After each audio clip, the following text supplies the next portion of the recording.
This video is made possible by our generous supporters on Patreon. Check out patreon.com/NWR for all the details.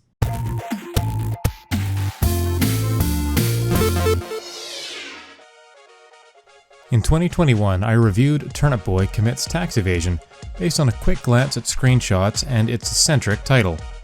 3 years later, the garden-dwelling ragamuffin returns to perpetrate a bank heist.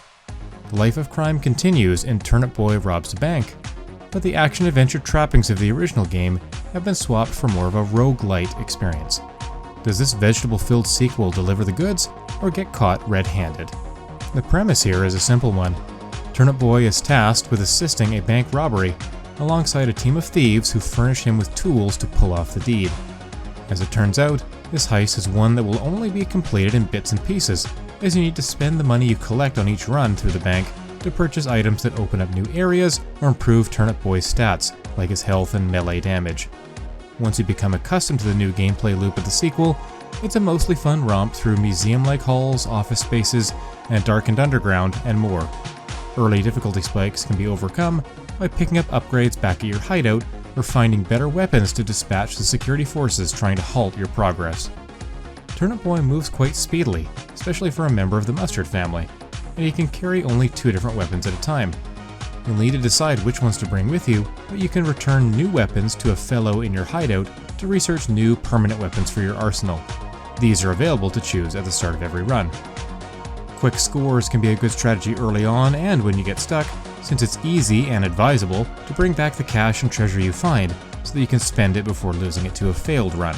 There's also a timer on each trip through the bank, starting at 3 minutes, that can be upgraded to add a few additional minutes.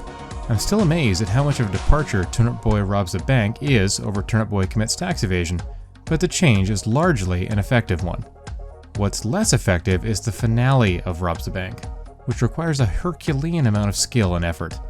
There's a stark contrast between the shorter runs and relatively lighter challenge of the first 3/4 of the game, with the sequence of tasks needed to successfully complete the heist. Once you've maxed out all the upgrades, there's really no other way to make the finale more palatable either. Repetition, preparation, and luck are needed to overcome the final challenges, and for the most part, these endgame moments are more frustrating than fun. Returning from the first game is a variety of characters with funny dialogue and charming personalities. Many of them offer side quests to complete, and while it's nice to have more objectives, the reward for these is often just a new hat to adorn Turnip Boy's leafy scalp.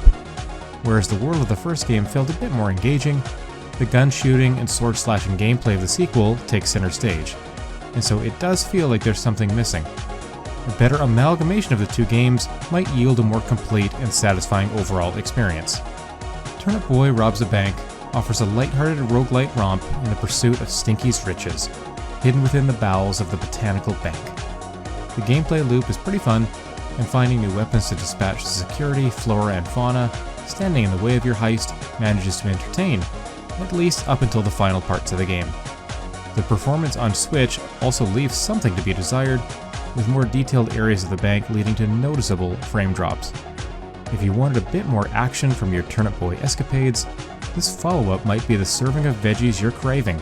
That said, it doesn't quite do enough to rise to the upper echelons of roguelites already available on the Switch eShop. This video is made possible by our generous supporters on Patreon. Did you know that Nintendo World Report is funded directly by fans like you?